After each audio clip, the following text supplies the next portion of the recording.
All right, we're going to have a little bit of fun today on the call up. We're talking all MILB intrigue team, meaning the players who are most fun for us to watch. Of course, I'm Aram Layton. He's Jack McMullen, and this is totally subjective. You could argue that basically everything we talk about here, rankings in general, are subjective, but this may be the most subjective thing we talk about because I think it's a really fun conversation given how frequently, especially in the Discord, but also DMs or whatever, I'll get the question of, hey, I'm going to this minor league park.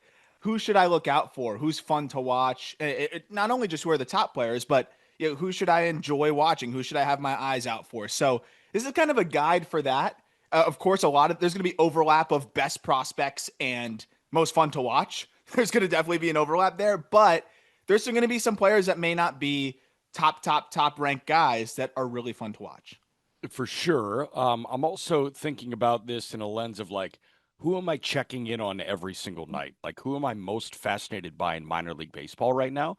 And there are some slam dunk answers, like a Jack Caglione in right field with Yeah. what he's doing in Omaha. Like, that guy should be on every single list that anyone puts together meeting this criteria. But there's also guys like Carson Williams, who's striking out a ton in AAA. And obviously, Tampa needs a shortstop like yesterday. So Yep. I'm just wondering, like what's going on with him. So there are certain guys that fit that criteria that I'm just checking in on because I'm genuinely curious. A Kyle Teal, for example, like Mm-hmm. what does he need to do in AAA to unseat Corey Lee after Matt Thice got traded? Yeah. As weird and backwards as that sound, that's the kind of criteria that I worked under.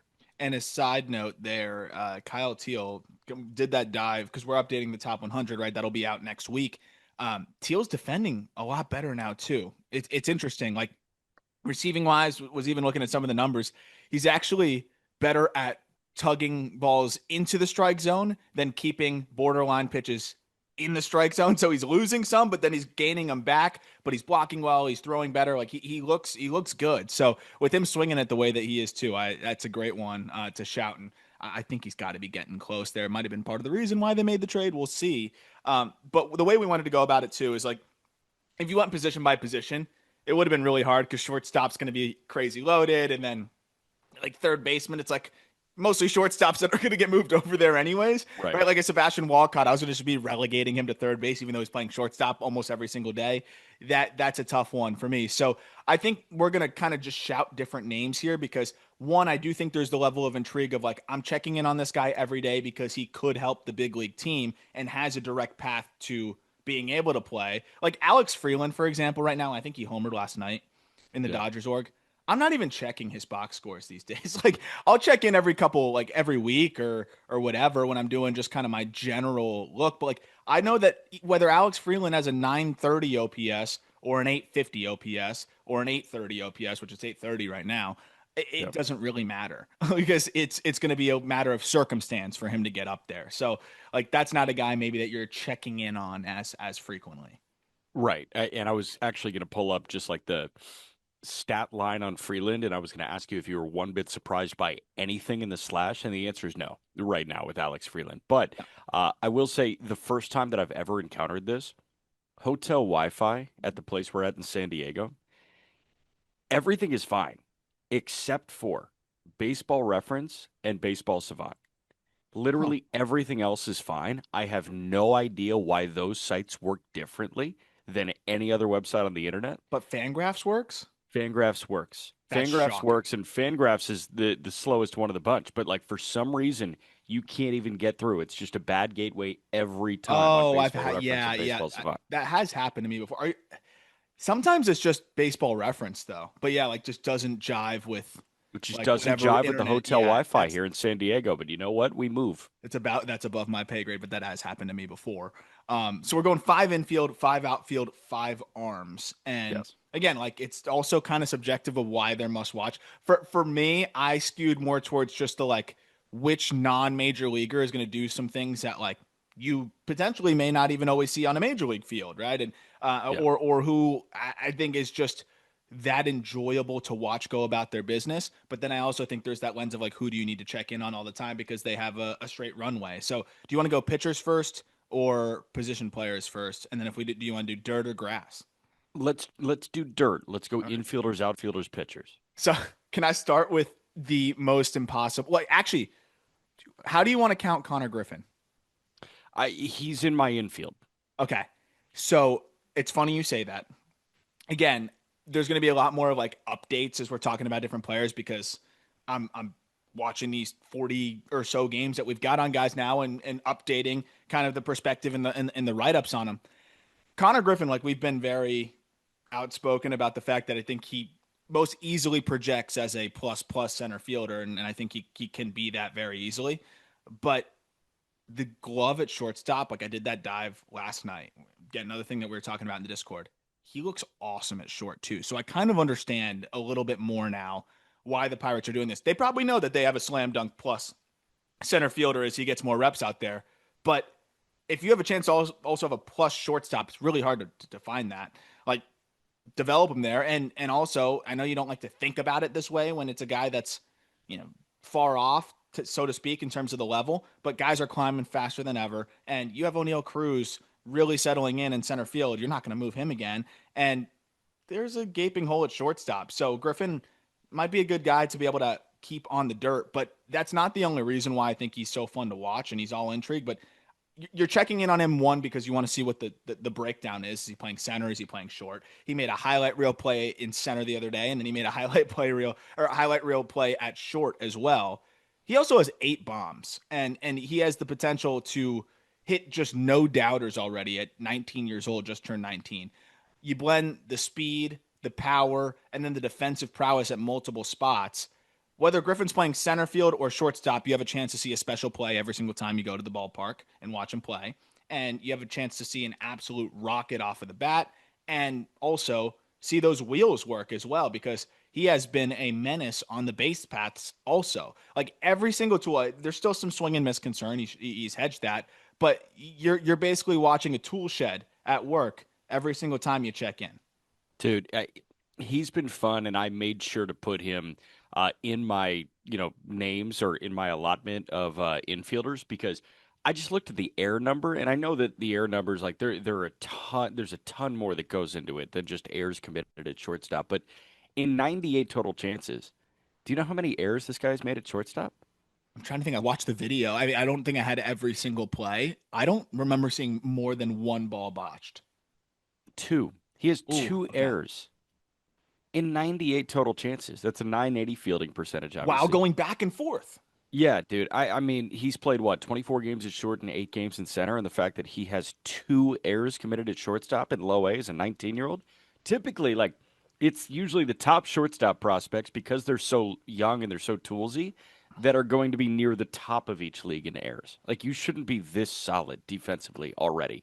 Especially the guys with the 70 arm, which like I mean, Griffin at least has a 60 arm. And when guys have arms like that, they sit back on it a little bit longer. They kind of get away with some things that they got away with in amateur ball, and all of a sudden the ball eats you up a little bit more because it's hit harder, the game's quicker, and it doesn't mean you're not going to stick it short, but it means that there's this learning curve. I think you're seeing it in real time with Bryce Rayner, who's made 6 errors in 23 games, and kind of watching it, another guy, major pitching prospect as well as an amateur, just kind of sitting back on balls. They're eating him up, and he's going to need to like just learn how to attack the baseball and have that footwork just improve and get more comfortable reading hops. But the fact that Griffin is doing what he's doing, I think, is absolutely remarkable. And I figured he was a no brainer there. Just one more note on him: 52% hard hit rate through his first 40 games.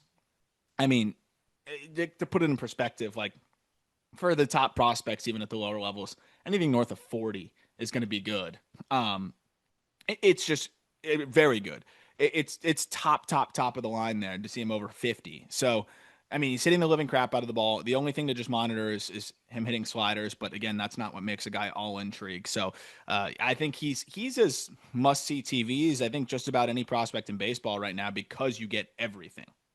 You said hard hit rate over 50%? Yeah, I just pulled up the qualified major leaguers, and of course, I can't go on Baseball Savant right now, so I can't see batted balls 95 plus. But is Otani leading baseball to 49.7% hard hit rate? that would sound about right. Yeah. So he's hitting the ball harder consistently. Now, granted, it's way easier pitching, but Yeah. he's got a higher hard hit rate than Shohei Ohtani, who But leads Major League Baseball. even yeah, even if you look at it from a relative perspective, right? Like is Connor Griffin dominating the low A competition from like an exit velocity perspective the same way the top players in Major League Baseball are dominating the Major League competition? That those are two very different worlds, but this is a kid that just turned 19 who everybody was very worried about the hit tool is now getting to his top end exit velocities or at least hitting the ball hard more than half the time Yeah. in his first pro season. I think that's a great indicator. Yeah. Who do you have for your next one? I've got El Mutante. Okay, yeah, I mean you have to, right? Like off the nickname alone, Leo DeVries. I mean, he's got to be a guy that you're checking in on every single day. He's already cycled this year. He's in high A. And after watching Ethan Salas kind of stumble and bumble his way through high A the last few years, Leo DeVries with an 835 OPS in his first 37 high A games. He's hitting 280. He's really not punching out. He's got 4 homers in a very pitcher friendly environment. And he's got 16 extra base hits in 37 games. This guy like is a young 18. He turns 19 years old on October 11th, and he's one of the better hitters in high A Yeah, right now. And it's not like he's playing in a hitter-friendly environment. He's in the Midwest League, and Fort Wayne can become a graveyard. And yeah, like, I don't. There's just something about the way that he's going about his business, but defensively and offensively. I'm like, wow. Padres might have found that guy that they can speed run here. yeah. Finally, right? And I hope they don't speed run him too hard. Like I think I'm glad that he's still in high A, which is crazy to say. Through he's played 37 games. Um, there's a couple things that I love to check in on with him too. Is he closing the gap on the left side versus the right side? He has been remarkable from the right side the last 2 seasons. He has an OPS over 1,000 this year from the right side, and last year I think it was north of 800 if you include the Arizona Fall League. But he's just always been a little bit more productive from the right side. Not that the left side is bad. I think it's again catching up and that's something that he continues to close the gap on. And the swing decisions are better from the left side. And I think he's going to ultimately be a better bat to ball guy from that left side. But I just think as a young hitter, he's just a little bit stronger from that right side dominant side. But the other thing is the defense because he's making these highlight reel plays. He has the ability. But if you look at maybe how he might grade out metrically, which are to be taken with a grain of salt in minor league baseball, it's a little bit shaky. But everything I watch and see with him, I see all of the ability to be a good shortstop. So that's just a guy that I like to watch and just see how much better is he getting each time you check in. But I'm with you in terms of just like hey, he already hit for a cycle. He has 3 triples this year. He has 4 homers, and he does so many different things that are exciting on the baseball field from both sides of the plate. And then the ability to elevate so consistently, like he's doing damage. And I think that's another really exciting part. At 18 years old in high A, you just don't see that very often. He's hitting the Ever, 2 hole every single night. ever. Yeah, it's really fun to see. And off of that, I think I got to go to the other low hanging fruit and go Jesus Mate, just because Sure. watch him swing the bat once, and you're going to start checking in all the time. And I know anyone that's listening to the show has seen him swing the bat already at this point, because we're talking about a kid that just turned 18, and I understand he's in low A, but some of the batted ball markers are just crazy for a kid who just turned 18. It's not like he's Lazaro Montes, right? Like he's 6'1", 195, and it's a wiry 6'1", 195. And a switch hitter, of course, in the Brewers system. But seeing the bat speed in real time is just crazy. I mean, we're talking about a 90th percentile exit velocity of 105.3 miles per hour so far this season for an 18-year-old. He was 17 years old at the start of the year. Like, that is just otherworldly stuff. The other side that's really fascinating to me is he's already able to leave the ball to all or leave the yard to all fields. Like, he's going backside to left center, and it's just a line drive that leaves the yard quickly. Both sides are really powerful, but I think the left side's ahead a little bit, which is great. You prefer that. The other side is he's not striking out that much. I mean, for a kid has this kind of power at such a young age, sub 20% strikeout rate, the way he controls his at bats. I mean, he looks like a Cattell Marte starter kid. Damn. Are you ready to like attack that? Like attack the Cattell Marte comp or no? So we're going to talk to Brenton Del Chiaro on the next episode, assistant head of player development and for the Milwaukee Brewers, and I'm gonna see what he says to that comp, and then I'm gonna decide if I want to run with that or not. Because here's the thing with Made, it's hard to fully assess the hit tool because he's 18 in low A and performing really well from a contact perspective. So you're like, okay, this guy clearly can hit, but it's not 93% in zone like it was Yeah. in the DSL. It's 81% in zone. Doesn't matter because he hits the living crap out of the ball. The only reason I'm bringing this up is instead of him being like that, like, I hate to bring up this comp, but like that Wander Franco type of like hit tool off the charts, but also hits the ball hard. It just doesn't totally translate into game power. I think Made is going to be a guy that actually taps into the game power a little bit more easily, but isn't going to be 90+% in zone contact rate because if he does that, then he's going to put the ball on the ground more. He's not going to be as powerful. Like, I think this is who he should be and should want to be because with his speed and how hard he hits the ball, he's still going to hit for average too, and he's going to walk a ton. Yeah. Are you going to name the rest of the Carolina Mudcats here too, or no? I was thinking about like mentioning Luis Pena, but I don't. I think there's other players that are a little bit more must see right now. Also, Pena's hurt, so we're also going with non-debuted players. I wanted to just mention that has nothing to do with the Mudcats, obviously, because they're the furthest from debuting. I was thinking about just rattling off a bunch of Mudcats, but Pena's there. I'm checking in on Pena all the time, but I don't know if he's quite at that like check in every single day level of some of these other guys. If you're just a general minor league baseball fan, but he's getting Makes there. sense. He's darn close, and I think he's a top 50 prospect. Got you. The only one I mentioned at the intro that like Carson Williams and Kyle Teal were up there for me just because of like big league fit. What could happen there? Williams Yes, has been struggling. Like those are guys that jump out to me where I'm checking in for the sake of their big league ripple. Kyle Teal, I don't know what he has left to do in AAA. So I don't know. I guess like you gotta option Corey Lee. Does he have options? Maybe you DFA him. He just got to return from rehab. But there's no reason that Teal and Caro shouldn't be the big league battery or big league catching tandem in the next 2 weeks, 3 weeks. they'd be. I mean, Teal would be one. Again, I understand that it's harder to hit at the major league level, but I'm looking at that team and I'm like, Teal could be one of the better bats. I know Caro's cooled off, so it goes with big leaguers who are making their debut and have the league adjust to them a little bit because Caro was one of the better hitters on the team for a few weeks there.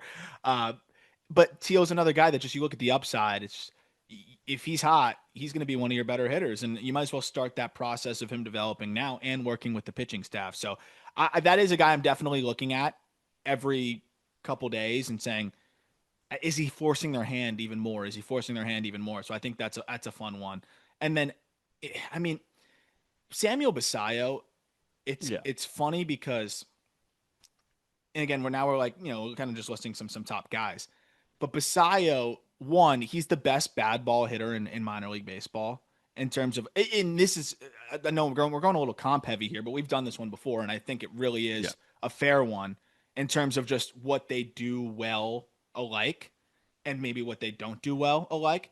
Samuel Basayo and Rafael Devers, like it's very similar, where there's going to be stretches where he's a little too expansive and it can get a little frustrating, but he's one of those guys that I think is just going to be able to mitigate the high chase rate and like relatively high chase rate because he not only makes contact on pitches outside of the zone, he does damage on pitches outside of the zone. Nobody has hit more home runs on pitches outside of the zone over the last 2 seasons than Samuel Basayo in the minor leagues. And it's kind of just a similar look from the left side in terms of what they can do. Obviously, Basayo a lot more simple. But then the other aspect is what's the deal catching wise? He's starting to catch a little bit more again. I think he's been banged up.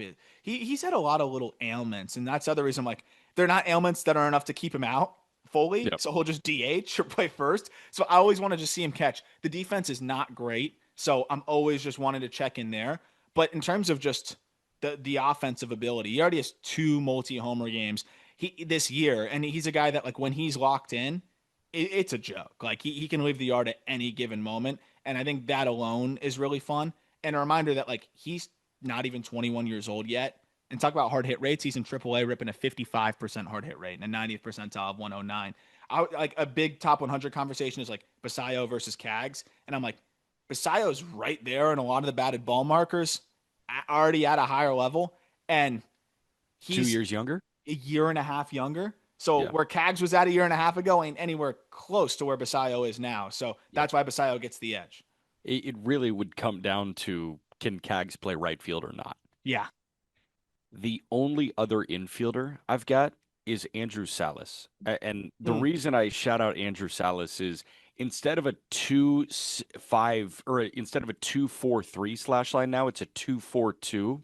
He's slashing 248, 405, 271. He's walking 20% of the time. And just a reminder, he was born on March 4th, 2008. Didn't need that reminder. He doesn't turn 18 years old until we're 2 weeks into big league spring training next year. And he could very well be in big league spring training. Is the slug there? No. No. Is he 17 years old for the entirety of the year and posting a 113 WRC plus in low A? Yes. It floors me. And Yeah. it's a lot like DeVries, where you're that young and you're holding your own that much at a level like that. I'm going to check in pretty much every night. I mean, this is it's darn near unprecedented. It's like it is like his brother, where like at 16, 17, I mean, he just turned 17 before the season started. But I mean, this is a guy that wouldn't even be close to graduating high school yet. So that's the interesting aspect of it, where it's like you weren't fully, unless he's an alien life form. And I think Made is a little bit more of that like alien life form, where just the bat speed is, even at 17, was just like, holy crap, how is he doing damage like that already? But I would love to know what it would have looked like if you dropped Made in low A last year. Probably a little bit better than what Andrew Salas is doing, because he'd be slugging. But Sure. I don't know if the swing decisions would be that much different. I mean, Salas is as elite as they come for a player his age, do like at a full season ball level, swing decisions wise. What it really looks like to me is a 30-year-old hitter's mind trapped in a 16, 17-year-old hitter's body. Meaning, Yeah. I think the Marlins know that, and you'd probably know better about this than me, but like I feel like the Marlins would know that. Look, he's gonna grow up physically. He's 6'1", 155. Like he's a kid. He would Yeah. be what I'm so bad with age to grade now. He'd be what, a junior in high school. Yeah. Junior in high He school. went to Pinecrest. He'd probably be a sophomore. Yeah. There you Where, go. where I went to high school. You So got held back a year? I know you're in older for pre-K, our age. yeah, they did at summer birthday. They would hold you back. That's crazy. Which is crazy. Which is crazy. So it's thinking about it from that perspective. Like I mentioned in my write up of him, like it does look like he's swinging a heavy bat at times, because it's probably kind of heavy. He's a kid. So the Yeah. fact that he's chasing only 16% of the time, that he's putting the ball in play consistently, and that also he looks pretty good defensively, and he's another guy with defensive intrigue. It's not Connor Griffin level, but I think he could play a good center, and he might be able to play a decent shortstop. So you're looking at that too and saying, where does he profile best long term, and how does he play at both spots? Yeah. You got any of the infielders or no? So are we counting Cags as an outfielder now? I am. Yeah. One other, but this is more of a me thing, is Xavier Isaac. Sure. Just because, and it's twofold. It's what you were saying in terms of checking in on the performance, and then in terms of like, is he fixing some things?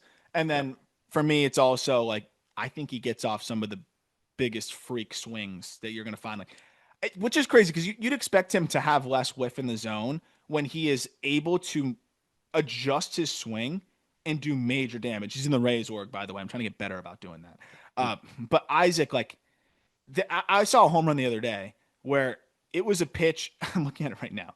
It was 3 balls in, and he ties his hands in front of his chest, essentially. It was a Blake Burkhalter like cutter, and keeps his hands in front of his chest, and somehow keeps this ball fair, 411 feet, 108 off the bat. And then he'll do the same thing on like a tomahawk chop. He'll golf it out of there. Like we've seen it in person. Like all of that stuff is amazing to me. But he strikes out a ton. So Yeah. it's like when I'm checking it, it's like, one, please tell me he didn't K 3 times today. And then it's, oh, he homered. I want to see this freaking swing. And I will say he's cutting the K rate a little bit. And the biggest thing that has stood out to me is the approach has improved mightily. Only a 17% chase. He's leaning into that 3 true outcome thing, which he should, because his power is, I think it's starting to push towards 80 grade in terms of the raw power. So that's a reason why I'm checking in on him. And also, the Rays, they have a lot of, first base or kind of like corner prospects, but they don't have a guy that can hit 40. Like besides Caminero. Like they don't have another guy in that system, I think, that can hit 40 bombs. I think Carson Williams, you see the power, but I think it's kind of clear that it's just, I don't know if that's going to be in his game to that degree. Right. Xavier's the guy that I think could hit 40. Yeah, I just watched that homer. Number one, that was nuts. Number two, his body looks as good as it ever has in the Mm-hmm. minor leagues. And number three, he homered against J.R. Ritchie the very next day. So, like, No one's okay, homering off J.R. Ritchie right now. you tune in for the homers, Yeah. and I can appreciate tuning in for the homers. Outfield. Let's do it. So we'll start with the obvious. Yes. Jack Caglione. Talk about tuning in for the homers. He's a 90th percentile exit velocity through 45 games of 111.6 miles per hour. Talk about a guy that also can hit home runs on pitches that like are nowhere near a zone that should result in a home run. And then you have the intrigue of like, what does it look like in the outfield? Which, by the way, doesn't look horrible. He definitely looks like a guy that's still like figuring it out, but he can close in on balls pretty well. He tracks them decently well. He looks really good at first, by the way, too, which is tough because like I know that doesn't matter as much, but he looks like a really solid defender there. But that's the other side of the intrigue is, all right, is he playing outfield like every day now? Or how close are the Royals getting to moving him up there? And then the other thing, which I know isn't publicly available, but actually now it would be that he's in AAA. I'm checking the chase rate like every day. Just like, did it go up or down today? And it's going down a little bit since he's got to He's AAA. walking 10% of the time in the minor league so far this year. Yep. So I mean, I don't know if you have anything to add there, but 14 home runs and 8 doubles. Like it's just you're watching for the homers.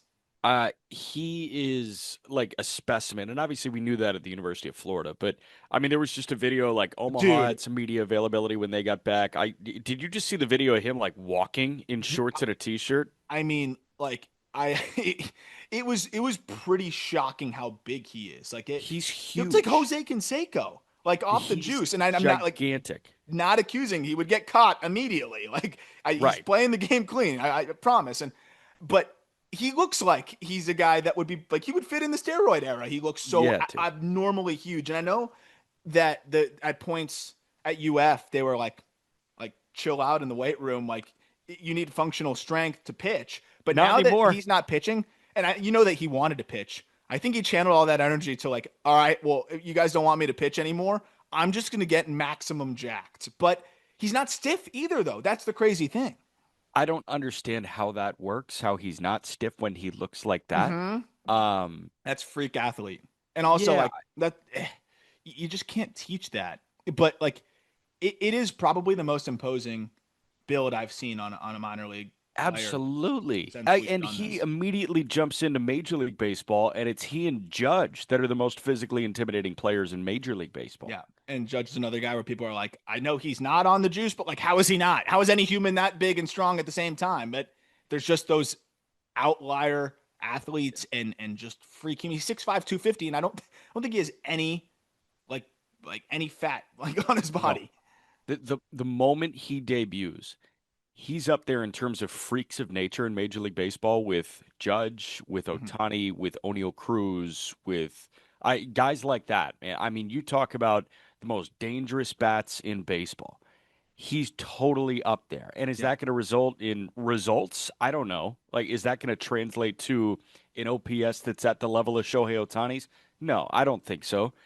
But it's going to result like when you check baseball savants leaderboards and you just look at like 50th percentile exit velocity and average and max, I think he's just going to be right up there because he is one of the physical freaks in our game.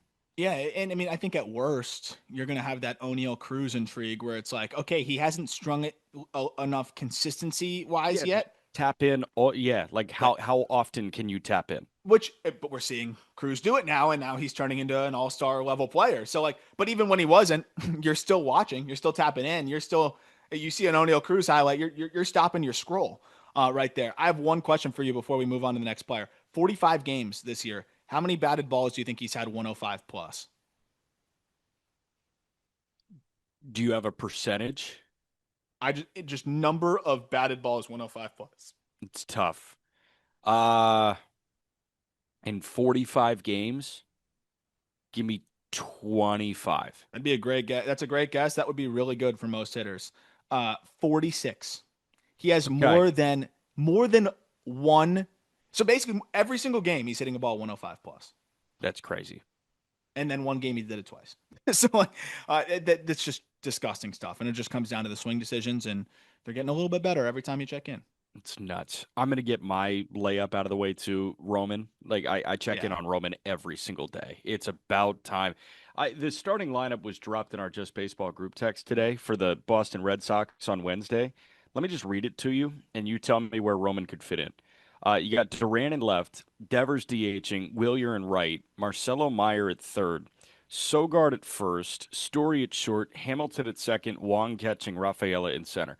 Literally anywhere, like from 4 through 9, I would prefer to see Roman Anthony. yeah, yeah, and it's funny because I've been very adamant about like there's what's the point of playing Cedon Rafaela and if you're not playing him in center field? Well, if moving him to another position allows you to call up the best hitter in the minor leagues, That's how. you might need to do that. Yeah. Yeah, I'm with you on that front. I mean, that lineup is rough. I know Yeah. they've gotten hurt and injuries, but exactly that's why you have the top prospect ready to go. Yeah. It's I did see though Jonathan Papelbon said you don't bring out I'm paraphrasing. I think he said you don't bring out the Lamborghini to like too quickly and crash it or something like that. Oh, So nice. yeah, Yeah. so just never Good drive job, it. Leave it Pap. in the garage. You know what happens when you never start up your car? Yeah. Yeah. Remember when Bryce Harper was totally in the right there? Um, No. Um, I've which got is a actually crazy looking back on that. yeah, Um, I've got a deep cut for you. okay. Tommy Hockey in the Guardians organization. Have you seen what he's doing? Is it hockey? I Hockey. I thought it would was assume Hawk. Hawk. Is it Tommy Hawk? It might be Hawk. He's 5'7", 165. 5'7", 165 that might be tracking for 100 bags this year. Oh wait, I didn't realize he was doing that. He's 42 for 44 in the stolen base department in 41 games. Oh wow. Yeah, also he's 5'7". I will tune into the Short Kings any day of the week, see what they're doing. 445 OBP, Yeah, he's hitting 294 with a 445 OBP. That's an 14% 150 chase. point jump. He's walking all the time, and he's 42 for 44 in the stolen base department. Wow.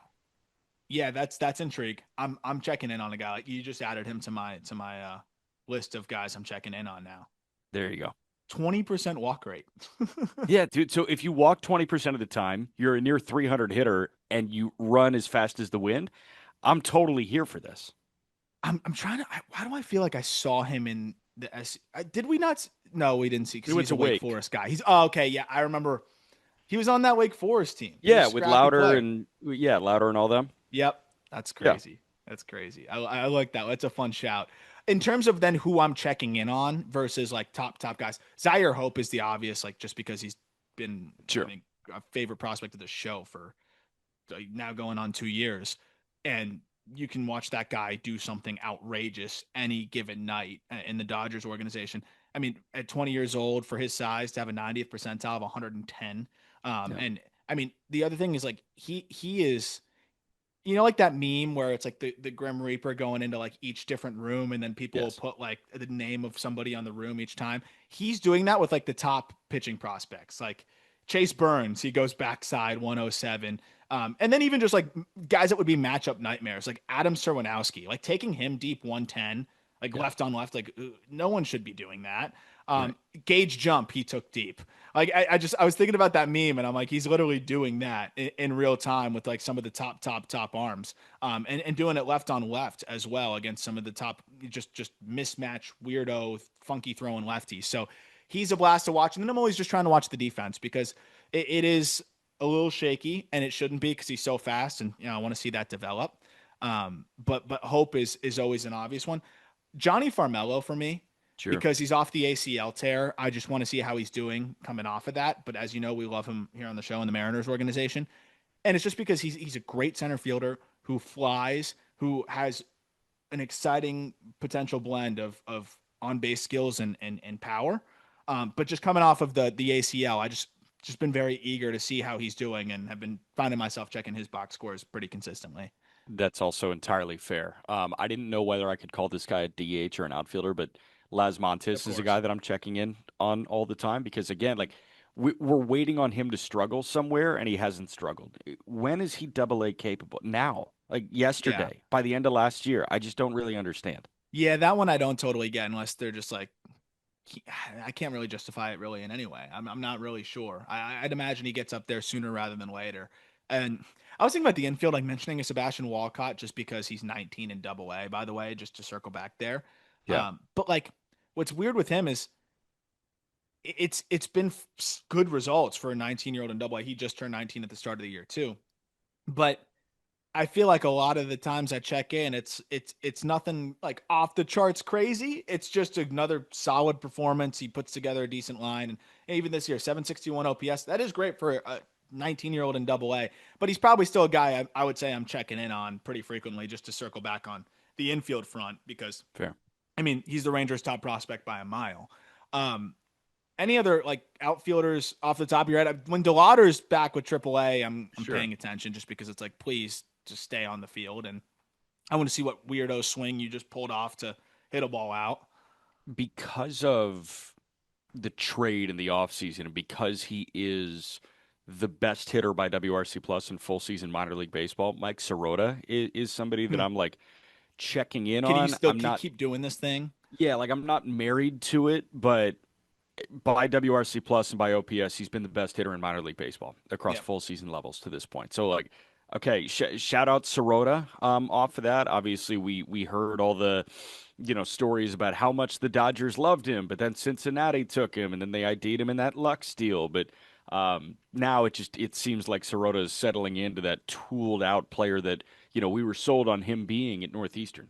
I'm checking in just because I'm like, I am kind of waiting for him to slow down. I'm like, okay, college guy in low A, sure. But then you see the data and it's like, oh, this might be for real. Now he's in high A. And even in high A, like if it, Gotten off to a great start. yeah, like if he's continuing to do it there, I think that does even further shift the perspective that he yeah, maybe a little bit more toolsy than than people thought at the end of the year because the power wasn't totally there and I don't think the speed was totally shining through at points and maybe he was a little banged up.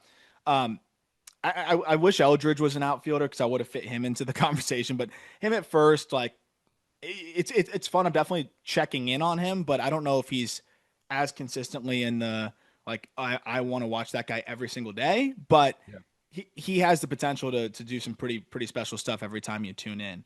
Are Yeah. there any other outfielders that you would highlight here that Not you're for me. consistently checking in on? No. Yeah, I think that's it for me. Obviously, there's going to be people that you're listening and you're like, oh, well, what about this guy or that guy? Yeah, there's Yes. a ton of other really fun players to tune into. I would say Slade Caldwell as well, just personal Sure. favorite. I just like to see how he's doing, and see how high the walk and strikeout rate will get in the early going here.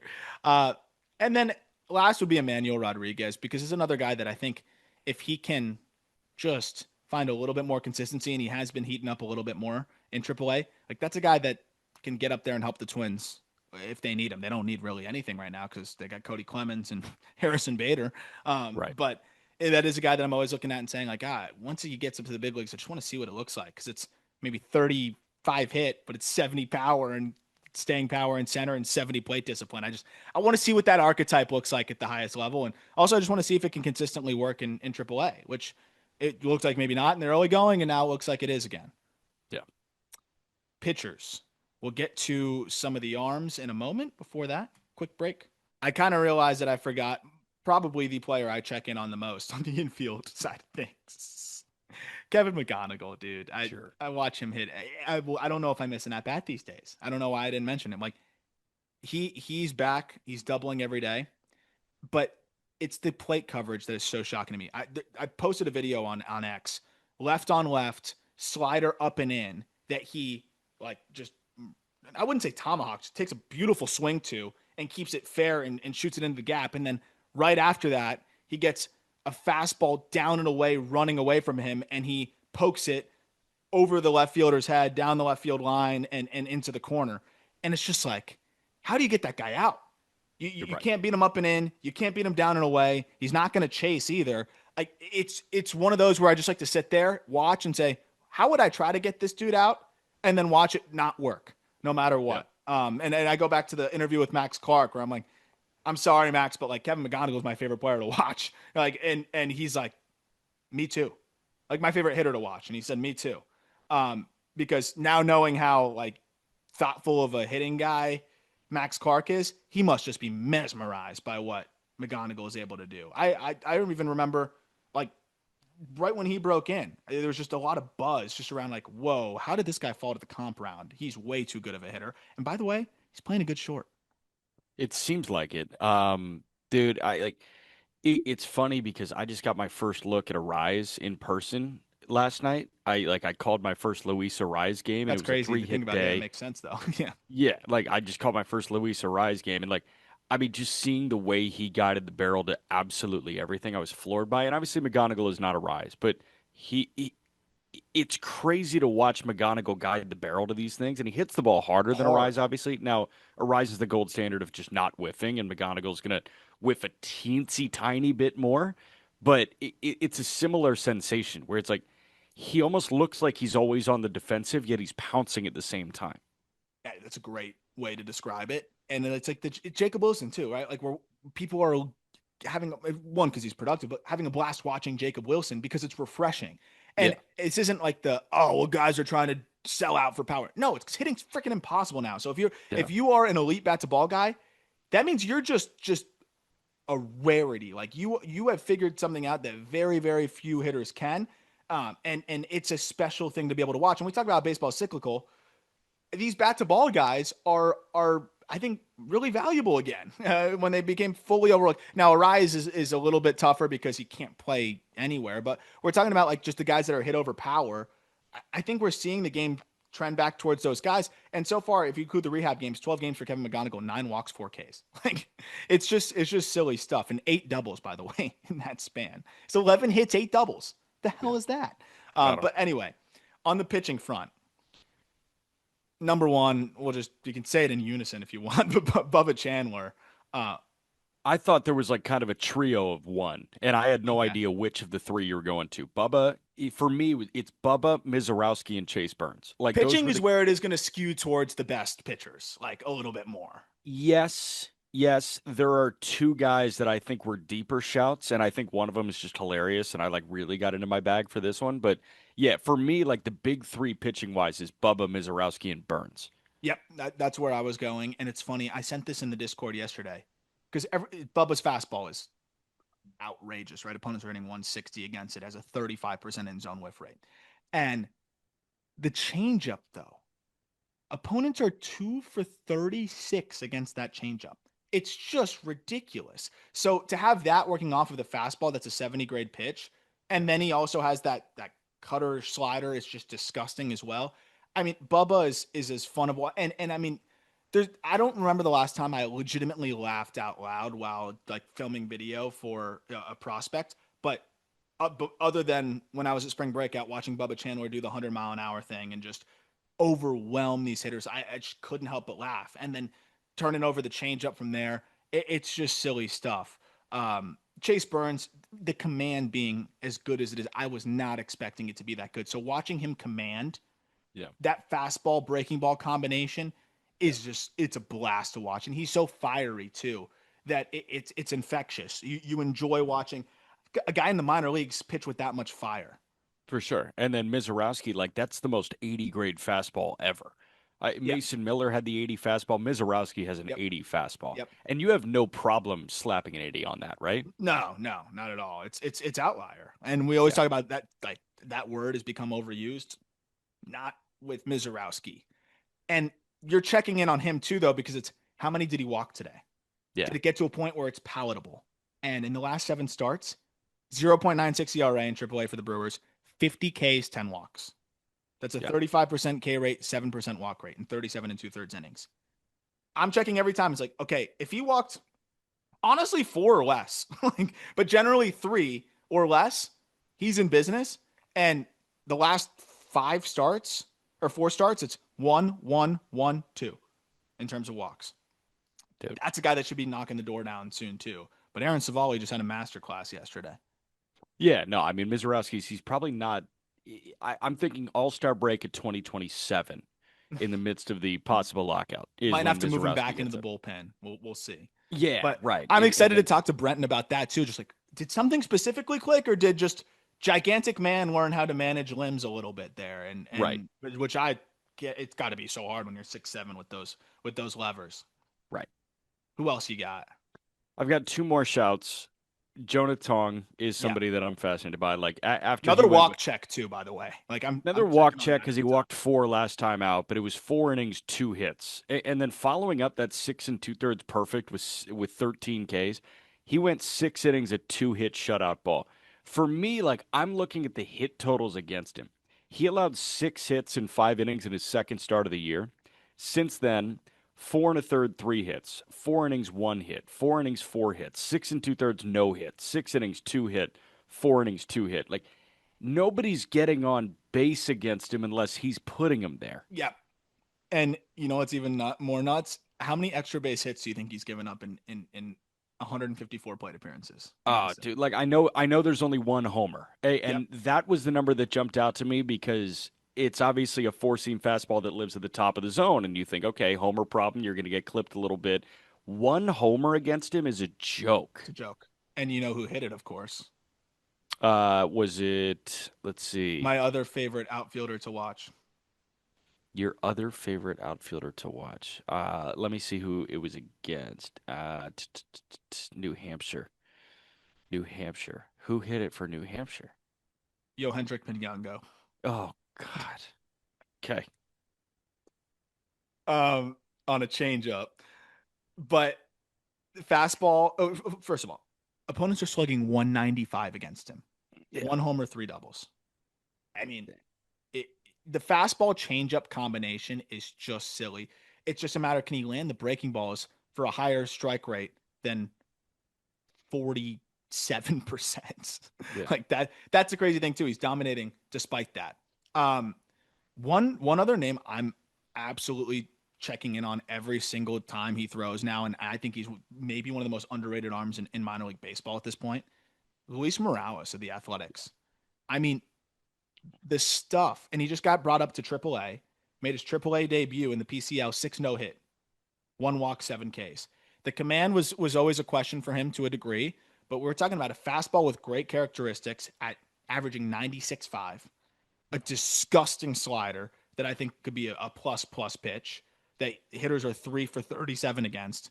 Then he has a good changeup that hasn't been there for him this year, which is weird, and a nasty curveball. You've got 4 pitches here, 3 that have a chance to be plus, and 2 that are just downright overpowering, and he's commanding them as well as ever. Morales is a guy that you look at the state of athletics pitching. They've got some higher floor arms now in the upper minors and guys that can definitely grab some innings. And I think guys that even look at the big league level and say, okay, that could be a 5 for us. Who do you look at and say that could be one of our frontline guys? I think Morales might be the only guy you can say that for. Probably because everybody else, like you just fill out the back, like you're saying. So Morales, like when you get excited about the promise of what someone can do as a mid rotation or top of the rotation starter, that's when you jump on it. And Morales seems like he's that guy for Yeah. the A's. Especially in an organization where it's like he so clearly can be that guy for them. Like Yeah. you have Severino, but in terms of like the next young impact arm for you, it's Morales and then everybody else.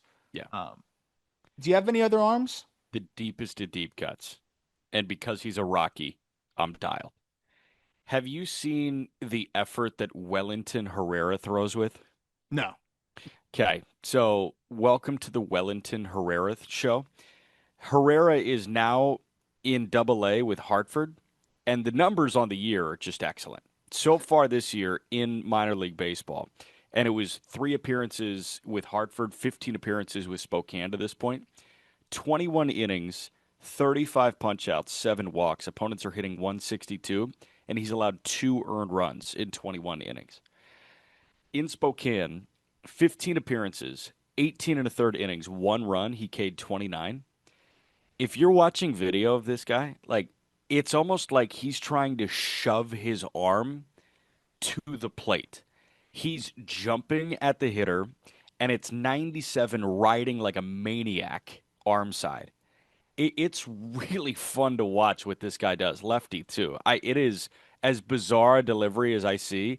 And I mean, they may have like a lefty closer here in Wellington They Herrera. like find these guys. It is kind of wild. He really does jump, and his arms are like flailing.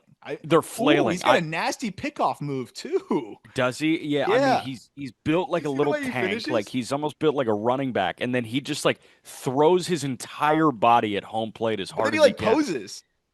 He's Yeah, like holding his arms up like it's like a frozen moment. Holy crap, he's nasty. yeah, I'm yeah. in. I mean, I'm watching the fastball too, like it's one of those fastballs that you dude. like seeing tail. And I know it probably wouldn't grade out as like that 80 pitch, but And no, just it might get watching that it on run the and center ride. field camera, what? It might get that run and ride though. I mean, dude, it is jumping off his fingertips. That's so, the funny last arm I'll mention is his teammate. And could you imagine having to stack these two?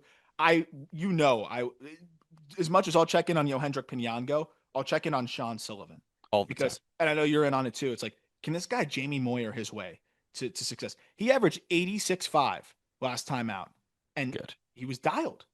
He was Yeah. like he's not. He doesn't give up runs.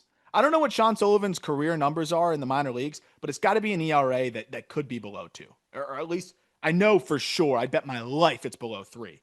Um, he does it with just the weirdest release, off the charts extension, crossfire delivery that looks so uncomfortable. And he got a late start to the year because of injury. Last time out, 5 2/3, 2 hits, no runs, 2 walks, 6 Ks. He averaged 86.5 there. Could you imagine seeing Sean Sullivan throwing 87 from the left side, and then you see Wellington Herrera? That's got to be nuts. But Sean Sullivan, man, like it's just remarkable watching a guy make 86, 87, 88 work at the big league level, or excuse me, at the professional level. And I want to see if he can make it work at the big league level. Sean Sullivan, 140 and two-thirds innings in his minor league career. He's got a 1.92 ERA. Opponents are hitting 201 against him. He's striking out north of a hitter per inning, and he's walked 21 in his minor league career. That's 1.3 walks per nine. It might just work. I don't know. And I Might want to just work. find out. And it's so funny that we get to find out at Coors of all places. So that's the Right. other guy that is a blast to always check in on. Let us know your favorite players to check in on in the YouTube comments. Would love to hear what you think. And of course, we'll be talking about it in the Discord, which you can join with the link in the episode description of hearing like everybody else's. I was crowdsourcing everybody else's top 5 prospects, by the way. I don't think we had one overlap of like 3 prospects, which is really Cool. fun. It just shows you how subjective and impossible those things are. But that was a really fun conversation. You can join that. Great way to support Just Baseball in the call up in the episode description. But yeah, definitely let us know on YouTube some of the players that you're most excited to watch, that you enjoy watching, or just most intrigued by, and and why, and maybe some players you thought we missed. Next episode, we have 2 really fun ones coming up. We got Padres top prospects, and we got the interview with Brenton Del Chiaro, the assistant head of player development for the Milwaukee Brewers. So very excited for both of those, but especially Brenton, who's one of my favorite guests we've had ever. So I think you guys will enjoy that one. Look forward to talking prospects with you later this week.